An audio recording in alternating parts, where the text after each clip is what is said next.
Imagine só, você batalha por 6 anos seguidos, suando a camisa em cada projeto freelancer, abdicando de férias, de noites de sono e até de pequenos prazeres. Tudo para conquistar um apartamento dos sonhos em Plano, Texas. Agora, tente absorver o absurdo de seus próprios pais, aquelas figuras que deveriam ser seu porto seguro, te olharem nos olhos durante um jantar de verão e, com a maior naturalidade do mundo, exigirem que você simplesmente entregue as chaves para sua irmã, como se fosse um presente de aniversário qualquer, algo que se compra e se repassa sem pensar. Era isso que me esperava naquela noite. O ar estava pesado na sala de jantar em Frisco, onde a família se reunia em torno da mesa. Os talheres batendo nos pratos soavam como marteladas em minha consciência. Minha mãe, com aquele tom que não admitia réplica, soltou a bomba. Seu apartamento seria o presente perfeito para Mackenzie. Ela tem planos grandiosos, e você sempre pode alugar algo mais modestinho.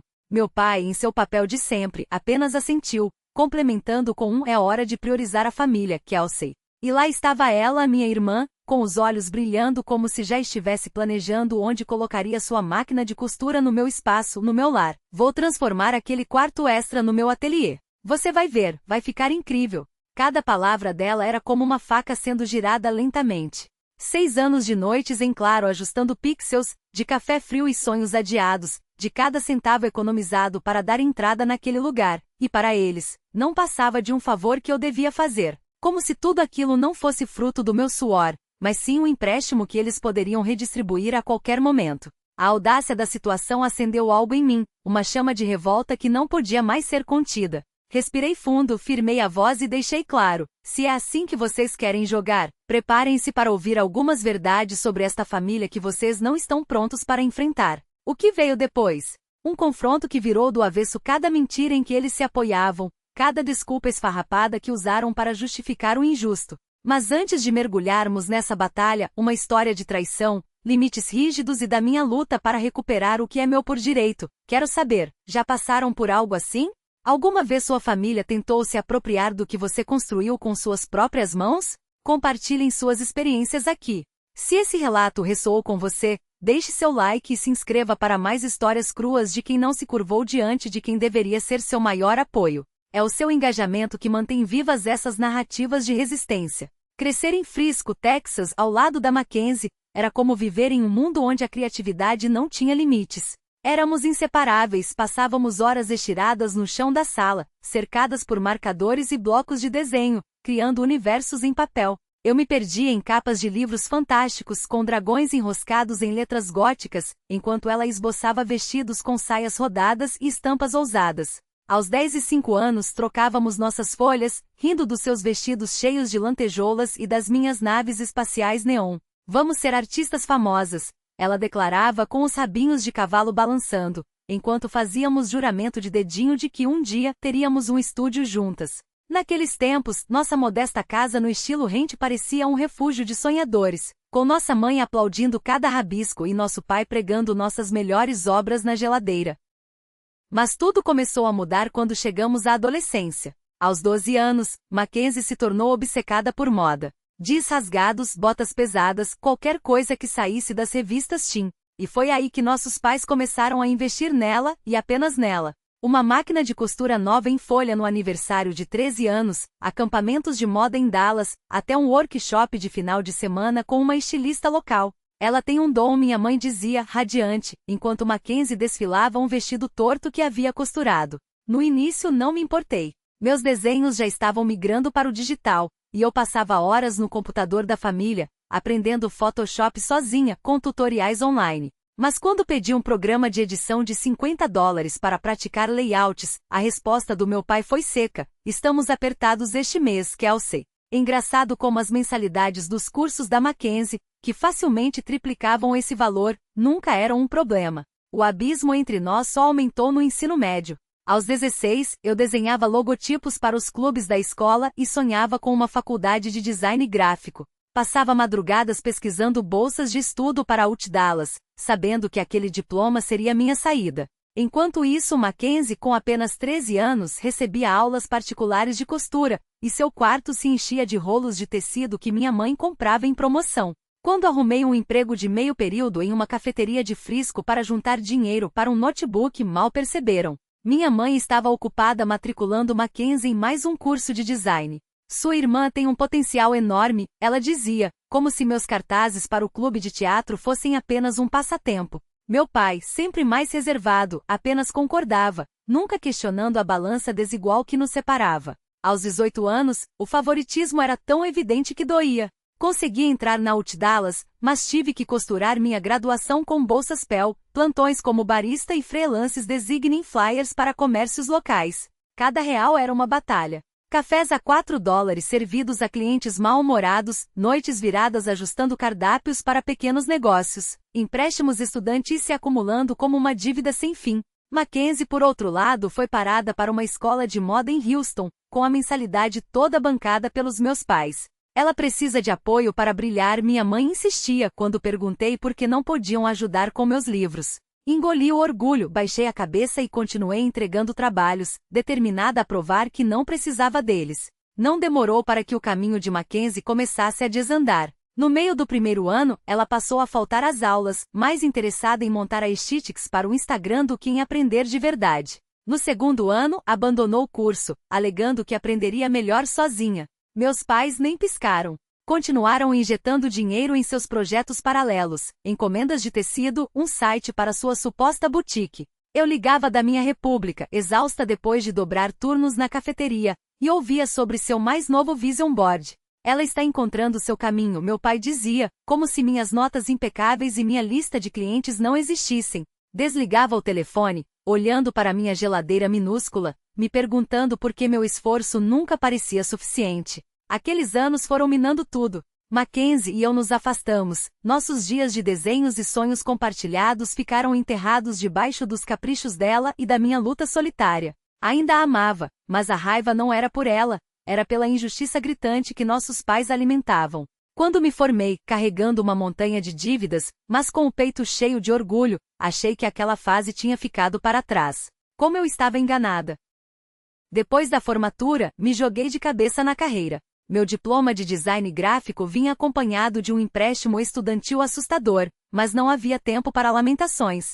Me inscrevi em todas as plataformas de freelancer que encontrei, disputando cada trabalho de logo, banner ou layout que aparecia. Meu primeiro apartamento em plano era um cubículo com vazamentos e vizinhos barulhentos, mas era meu quartel-general. Passava noites em claro ajustando designs para startups exigentes, movida a café barato e uma teimosia que não conhecia limites. No começo, os pagamentos mal davam para o aluguel e as parcelas do financiamento. Mas não desisti. Construí um portfólio que começou a chamar atenção. Até que depois de alguns anos veio a virada. Um contrato vantajoso com uma startup de tecnologia em Austin para criar toda a identidade visual deles. Logo, aplicativo, interface, materiais de marketing. Aquela oportunidade abriu portas. Logo estava desenvolvendo peças para uma rede de restaurantes em Dallas, um aplicativo de fitness de Houston, até materiais de campanha para um político local. Minha lista de clientes crescia e com ela minha conta bancária. Era implacável. Fazia cold pitches para empresas, refinava designs até o sol nascer, guardava cada centavo extra em uma conta poupança com um único objetivo, minha casa. Sempre que passava pelos condomínios modernos de plano, com suas fachadas elegantes e janelas amplas, prometi a mim mesma que um dia, um daqueles apartamentos seria meu. E depois de 6 anos de batalha incansável, finalmente tinha o suficiente para dar a entrada. O pagamento da entrada de um apartamento de 2 quartos em um prédio elegante de plano. Meu nome no documento. Uma hipoteca que eu podia pagar sem sufoco. Ao cruzar aquela porta pela primeira vez, pendurar minhas próprias telas nas paredes. Montar uma escrivaninha perto da varanda pequena. Senti como se estivesse fincando uma bandeira em território conquistado. Ethan, meu namorado, um consultor financeiro que conheci em um evento de networking, me ajudou a desvendar a papelada para tornar tudo oficial. Estávamos juntos há 1 ano, e seu dom com números equilibrava minha veia criativa. Ele sorria, esticado no meu sofá novo, brincando que ia emprestar minha varanda para ligações com clientes. Mas então minha mãe começou a me ligar do nada. Como está o apartamento novo, Kelsey? Perguntava com uma voz suave demais. As perguntas vinham em cascata. Metragem, comodidades, espaço para visitas. Meu pai entrou na mesma sintonia, sondando com casualidade suspeitas sobre vagas de garagem e taxas de condomínio em ligações de domingo. No começo, achei que fosse orgulho parental. até os questionamentos ficarem afiados como lâminas, como se estivessem mapeando meu lar por algum motivo oculto. Ethan não engoliu a encenação. Em um jantar num boteco local, ele se inclinou sobre a mesa, os olhos estreitos. Sua família não ligava tanto quando você mal conseguia pagar o aluguel na faculdade, lembrou, atando aquilo ao favoritismo que eu já tinha confessado sobre minha adolescência. Eles estão tramando algo. Fique de olho.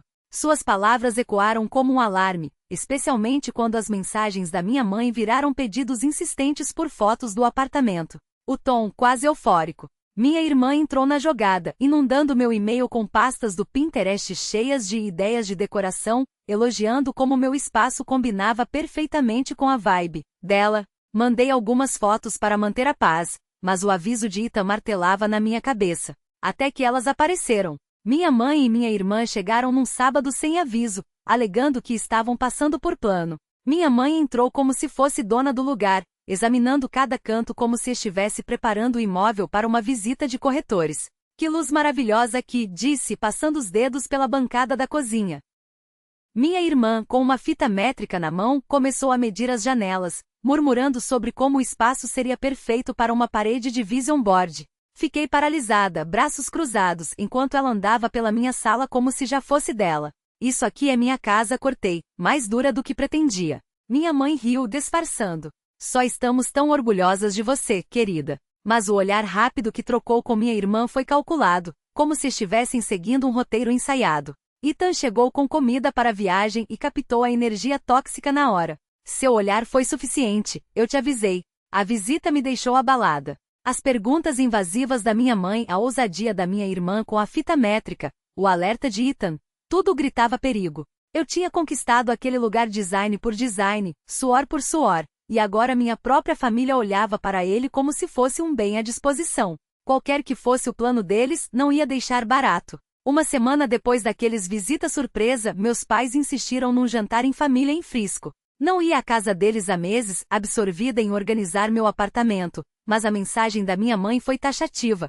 Precisamos de todos juntos. Fui com Ethan, esperando um encontro rotineiro, talvez frango grelhado e conversa fiada. Em vez disso, entrei numa cena que virou meu mundo de cabeça para baixo. A sala de jantar estava arrumada como sempre. Os mesmos pratos lascados, a mesma toalha de mesa desbotada da minha infância. Minha mãe se mexia entre panelas, empilhando pão de milho e feijão verde enquanto meu pai fatiava um assado, a faca rangendo na tábua. Minha irmã, largada na cadeira, mal levantou os olhos do celular quando me sentei. Ethan apertou minha mão debaixo da mesa, sentindo a tensão no ar. Sobrevivemos à primeira rodada de pratos, trocando histórias leves sobre trabalho e as últimas conquistas de Ethan com clientes. Mas o clima pesava como se todos estivessem esperando um sinal. Até que minha mãe soltou a bomba. Ela largou o garfo, inclinou-se para a frente e disse, calma como se comentasse o tempo. Kelsey, a gente tem pensado. Seu apartamento seria o presente perfeito de família para sua irmã.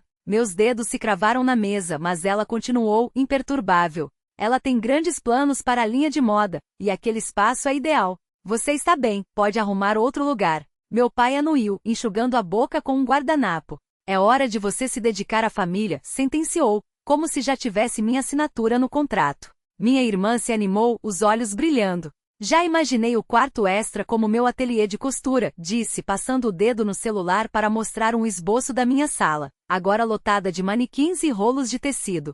É perfeito para relançar minha marca. Você não liga, né? Os olhei, o coração batendo tão forte que quase abafava suas vozes.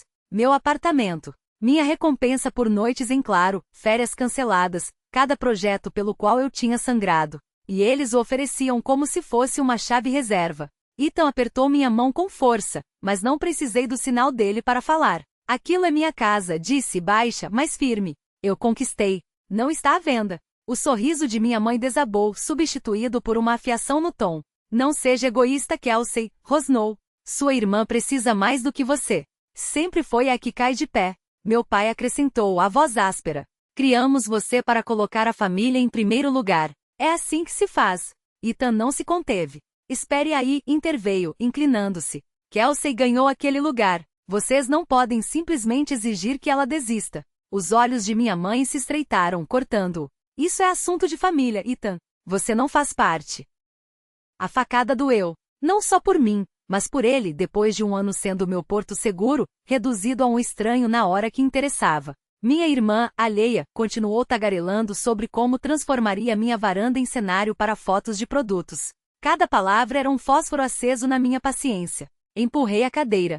O arranhão no chão de madeira ecoou como um tiro. Vocês não decidem o que é meu, disse, fitando cada um, minha mãe, meu pai e minha irmã. Acham que isso é família? É vocês tirando o que eu construí porque é mais fácil do que consertar os erros dela. O silêncio que se seguiu foi de gelo. Minha mãe, lábios apertados. Meu pai, sobrancelhas franzidas. Minha irmã, finalmente imóvel, o celular mudo na mão. Não esperei resposta. Empurrei a cadeira com força. Não vou sair, declarei, de pé. Nem agora. Nem nunca. Ethan se levantou comigo, a mão apoiada nas minhas costas, e saímos pela porta da frente. O batente fechando atrás de nós soou como um ponto final. No caminho de volta a plano, meus dedos esmagavam o volante. Ethan não tentou me fazer falar, apenas ficou em silêncio enquanto eu processava a traição. Eles tinham me dado um prazo curto para desocupar, como se minha vida fosse um contrato que pudesse ser rescindido. Mas aquele jantar não foi só uma exigência, foi uma linha traçada na areia. Eu tinha passado anos provando que podia me sustentar,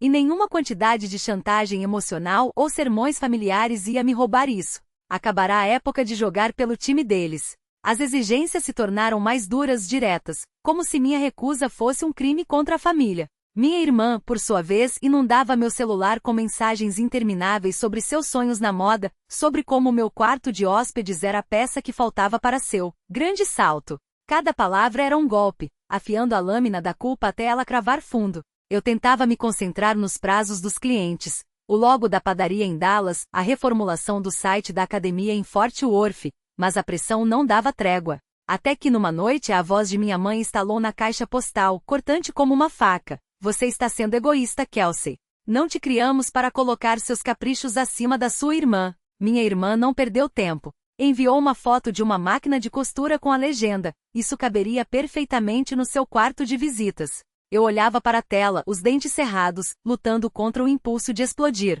Ethan me viu desmoronar sobre uma xícara de café na minha própria cozinha. Ele pousou seu copo com um baque seco e disse, sem rodeios: eles não estão pedindo, Kels. Estão te intimidando. Suas palavras cortaram a névoa de dúvida que ainda me envolvia, mas eu ainda queria acreditar que era apenas lealdade familiar exagerada. Nada mais sinistro. Até que a bomba estourou. Um telefonema de tia Bárbara, a irmã mais velha da minha mãe e sempre a voz da razão em meio ao caos da família. Ela e tio Gary me convidaram para um brunch em sua casa em Allen, um pedido raro, quase suspeito. Entre panquecas e café, Bárbara se inclinou à voz baixa, carregada de urgência. Seus pais estão em apuros sérios. Gary assentiu, mexendo distraidamente no açúcar. Eles investiram uma fortuna na boutique online da sua irmã. Afundou. E agora estão se afogando em dívidas. Bárbara completou, os olhos sérios. Eles não admitem, mas ouvimos conversas. Seu apartamento é a tábua de salvação que encontraram. Meu estômago revirou. As peças do quebra-cabeça se encaixaram com um clique sinistro. As ligações insistentes da minha mãe, os planos descarados da minha irmã, a pressão repentina para que eu doasse meu lar. Não era favoritismo. Era um jogo sujo. Eles estavam apostando meu futuro para tapar o buraco que cavaram. Dirigi de volta para casa em um transe, revivendo cada chantagem, cada demanda disfarçada de carinho. Ethan me esperava no apartamento, e quando contei o que Bárbara e Gary haviam revelado, seu rosto se endureceu como pedra. Isso não é família, ele disse, cruzando os braços enquanto caminhava pela sala. É um golpe. Eles querem usar seu apartamento para limpar a bagunça deles. Parou na minha frente, os olhos fixos nos meus. Você precisa de um advogado, Kelsey. Alguém que entenda de direito imobiliário. Conheço um cara, o Derek. É afiado. Não deixa passar nada. Não pode deixar eles te forçarem a ceder. Assenti, a determinação se solidificando dentro de mim. Eu havia passado anos construindo essa vida. Não ia deixá-la virar moeda de troca em um jogo de azar que não era meu. Naquela noite comecei a cavar. Encontrei o site abandonado da boutique da minha irmã, ainda online como um fantasma de ambição malograda. A página inicial gritava pretensão, fontes ousadas, fotos brilhantes de peças que nunca venderam. Mas o botão comprar levava ao nada. Lembrei-me da minha mãe falando, anos atrás, sobre como tinham investido pesado em estoque e em marketing. Agora as palavras de Bárbara ecoavam. Um negócio falido, uma dívida esmagadora e meu apartamento com uma saída fácil. Encontrei o contato de Derek no celular de Ethan, um advogado com reputação de não levar desculpas. Enviei uma mensagem direta, expondo os fatos, a pressão da família, a recusa em ceder, a suspeita de que estavam me usando como salva-vidas. Sua resposta foi rápida: parece que estão contando com sua complacência. Vamos blindar seu patrimônio. A realidade bateu como um martelo. Cada ligação, cada mensagem, cada apelo à união familiar era uma jogada calculada para jogar seu fardo nas minhas costas. Não estava apenas lutando pelo meu apartamento. Estava lutando pelo direito de não ser a vítima sacrificial de sonhos alheios e apostas mal feitas. Na manhã seguinte, um e-mail chegou com um assunto que gelou meu sangue: acordo de transferência de propriedade. O documento anexado declarava, com selo de cartório e tudo, que minha irmã Mackenzie era a legítima proprietária do meu apartamento em plano. Minhas mãos tremiam enquanto eu folheava as páginas. Minha assinatura estava lá. Mas eu nunca havia assinado nada daquilo. Era uma falsificação grosseira, mas a audácia doía como um soco no estômago. Encaminhei tudo para Derek com uma linha só: isso é falso. Preciso de você. Estava no meu escritório, um espaço de coworking em Dallas, ajustando a apresentação de um rebranding para uma rede de cafés, quando a tempestade invadiu o lugar. Minha mãe e meu pai, minha irmã e uma mulher que mal reconheci, Brianna, a ex-sócia da boutique falida da Mackenzie, irrompiram como um bando de abutres. Brianna segurava uma pasta, o sorriso no rosto mais uma ameaça do que qualquer outra coisa. Minha mãe tomou a frente, a voz alta o suficiente para fazer os outros no escritório erguerem a cabeça. Kelsey, vamos resolver isso agora, ela disse, batendo o documento forjado na minha mesa. Você concordou em dar o apartamento para sua irmã. Assine a transferência ou está cortada da família. Meu pai ficava atrás dela, braços cruzados, um carrasco mudo. Minha irmã acenou com o celular. Já tenho planos para aquele espaço. É perfeito para minha nova coleção. Não complique as coisas. O silêncio tomou conta da sala. Meus colegas de trabalho pararam de digitar, os olhos saltando entre mim e o circo que se instalara no meu espaço. Brianna deu um passo à frente, jogando o cabelo para trás com um gesto teatral. Seus pais e eu estamos enroscados em algumas dívidas por causa da boutique, ela disse seca. Seu apartamento resolve tudo. É o mínimo que você pode fazer. Eu a encarei, a mente girando em 1000 pensamentos por segundo. Não era sobre os sonhos da minha irmã. Era sobre jogar a conta de um fracasso em cima de mim. Meu pulso batia forte, mas minha voz saiu firme: eu nunca assinei isso. Esse papel é falso, e vocês sabem. Antes que pudessem reagir, liguei para Derek e coloquei no viva voz. Sua voz cortou a tensão como uma lâmina. Já analisei o e-mail. Esse documento não tem valor legal. É fraude. O nome de Kelsey está limpo no cartório. E estou preparado para processar por falsificação se insistirem nisso. O rosto da minha mãe se contorceu, mas minha irmã atacou, a voz estridente: você é tão egoísta, Kelsey. Isso é pela família. A acusação doeu. Ecoava anos de preferência, de ser sempre a segunda opção. Mas desta vez não ia recuar. Uma colega já pegava o celular, provavelmente pronta para chamar a segurança. Enviei uma mensagem para a senhora Linda, a administradora do meu prédio, anexando o documento falso. Sua resposta veio em minutos. Chequei seu arquivo. Sua escritura está intacta. Nenhuma transferência registrada. Esse papel não vale nada. Levantei o telefone mostrando a tela para eles. Acabou, disse, a voz firme como aço. Essa é a minha casa. Vocês não vão reescrever minha vida para consertar os erros de vocês. Brianna riu com desdém, mas meu pai se mexeu, desconfortável, os olhos baixos. Minha mãe, porém, não desistia. Deu um passo à frente, o dedo apontado como uma arma. Você está nos virando as costas, ela sibilou. Depois de tudo que fizemos por você? Ethan, que estava numa reunião com um cliente nas redondezas, entrou exatamente naquele momento, pegando o final do discurso da minha mãe. Não hesitou. Chega, disse a voz calma, mas cortante como gelo. Vocês estão fazendo um escândalo no local de trabalho dela. Saiam agora ou chama a polícia. Minha irmã revirou os olhos, murmurando algo sobre estranhos metendo o bedelho, mas Brianna a puxou pelo braço, sentindo o vento virar. A voz de Derek voltou pelo telefone, implacável. Estou redigindo uma notificação judicial. Se tentarem qualquer coisa novamente, manobras como essa, e vocês vão enfrentar um processo. A ameaça ecoou como um martelo. O maxilar da minha mãe se contraiu, mas ela agarrou a bolsa com força. Meu pai seguiu em silêncio, os olhos fixos no chão, evitando os meus. Minha irmã ainda resistiu, cravando em mim um último olhar venenoso antes que Brianna a arrastasse para fora. Quando a porta do escritório se fechou atrás deles, o ar ficou denso, carregado com o peso do que havia acabado de acontecer. Colegas trocavam olhares e sussurros enquanto eu me deixava cair na cadeira, os dedos trêmulos sobre a mesa. Ethan apertou meu ombro, sua presença um ancoradouro na tempestade. Você conseguiu, murmurou, e foi tudo o que precisei ouvir. Aquele documento falsificado tinha sido o último cartucho deles, um desespero patético para me dobrar. Mas eu não cedi. Armada com a verdade, com aliados como Derek e a senhora Linda, e com a certeza inabalável de que aquele lar era meu, eu havia resistido. E agora eles sabiam que não havia mais espaço para chantagem. 3 dias depois, Derek agiu com a precisão de um cirurgião. Um cease de desiste notificação extrajudicial foi enviado aos 4, minha mãe, meu pai, minha irmã e até Brianna, a cúmplice de última hora. O texto era claro, implacável, meu apartamento era meu, comprovado por documentos irrevogáveis, checados e rechecados nos registros do condado. Não havia transferência, não havia brechas, não havia esperança para a farsa deles. A carta terminava com um aviso gelado. Qualquer nova tentativa de intimidação ou fraude resultaria em ação legal imediata. Nenhuma resposta chegou. O silêncio foi a admissão deles, estavam sem jogadas.